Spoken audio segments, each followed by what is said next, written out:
178 kilometre দীর্ঘ সিলেট আখাউড়া রেলপথে প্রতিদিন 6 জোড়া আন্তনগর, 8টি লোকাল ও কয়েকটি পণ্যবাহী ট্রেন চলাচল করে। ছোট বড় মিলিয়ে 250টিরও বেশি সেতু রয়েছে এই রুটে। বেশিরভাগই নির্মিত হয়েছে 60 থেকে 70 বছর আগে। কাঠের স্লিপারগুলো ভেঙে যাওয়ায় ট্রেন চলাচলে বাড়ছে ঝুঁকি। সিলেট থেকে ঢাকা রেলপথে প্রতিদিন প্রায় 4000 যাত্রী চলাচল করেন, কিন্তু চাহিদা দ্বিগুণেরও বেশি। শিডিউল বিপর্যয়, চলন্ত পথে ইঞ্জিন বিকল হওয়া, টিকিট কালোবাজারি, হকারদের উৎপাত, সব মিলিয়ে দুর্ভোগ যেন নিত্যদিনের ঘটনা।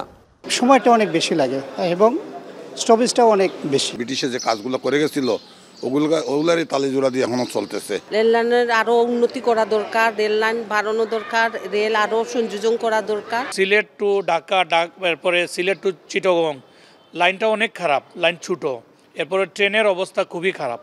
হিসেব বলছে দেশের অন্য সব রুটের তুলনায় সিলেট রুটেই সবচেয়ে বেশি ট্রেন লাইনচ্যুত হয়। শুধু তাই নয়, জরাজীর্ণ ব্রিজ ভেঙে কোচ পড়ে যাওয়ার ঘটনাও ঘটেছে। প্রাণহানি ও ক্ষয়ক্ষতির শিকার হচ্ছেন সাধারণ মানুষ। প্রবাসী আয়, গ্যাস, তেল, চা ও খনিজ সম্পদে সমৃদ্ধ সিলেট, অথচ সেই সিলেটেই রেলপথের এমন বেহাল অবস্থা, যা ব্যবসা বাণিজ্য এবং পরিবহন সেবাকে হুমকির মুখে ফেলেছে বলে মনে করেন ব্যবসায়ী নেতৃবৃন্দ। অনেক প্রোডাক্টস আছে চিটাং পোর্টে আসেন, চিটাং পোর্টে সিলেট আসতে আপনার বাই রোড আসতে হয়।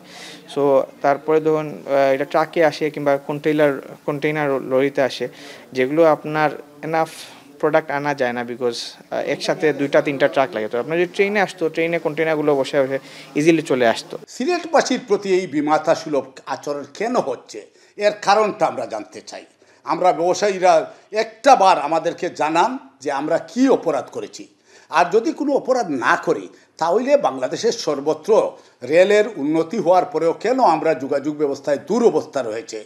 2020 সালে সিলেট আখাউড়া রেলপথের উন্নয়নে প্রকল্প হাতে নেয় রেল কর্তৃপক্ষ, কিন্তু 16,000 কোটি টাকার ডুয়েল গেজ প্রকল্পে অর্থায়নের আশ্বাস দিলেও পরে চীনা কোম্পানি সরে আসায় বাস্তবায়ন আটকে আছে বলে জানান রেলের মহাপরিচালক। এই মুহূর্তে তারা করতে চাচ্ছে না বড় ধরনের ইনভেস্টমেন্ট।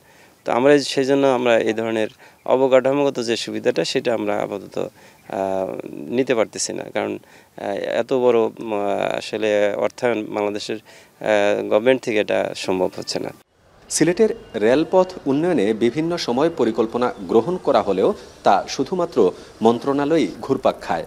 বাস্তবায়ন হওয়ার আগেই তা নতুন পরিকল্পনায় হারিয়ে যায় বলে মনে করে ক্ষুব্ধ সিলেটবাসী। বিগত 50 বছরও কাঙ্ক্ষিত উন্নয়ন হয়নি সিলেট রেলপথের। বহুবার প্রতিশ্রুতি ছিল পুরো রেলের সঙ্গে সমান তালে উন্নয়ন হবে এই পথের, কিন্তু প্রতিবারই প্রতিশ্রুতি ভাওতায় পরিণত হয়েছে। তাই আর কোনো প্রতিশ্রুতি নয়, বরং যোগের সাথে তাল মিলিয়ে কাঙ্ক্ষিত রেল সেবার মান উন্নয়ন হবে এই অঞ্চলেরও প্রত্যাশা কোটি মানুষের। গুলজার আহমেদ, এখন সিলেট। একনল হ্যান্ড ওয়াশ 100% প্যারাবেন ফ্রি, তাই নিরাপদ হাতের জন্য আস্থা রাখুন একনলে।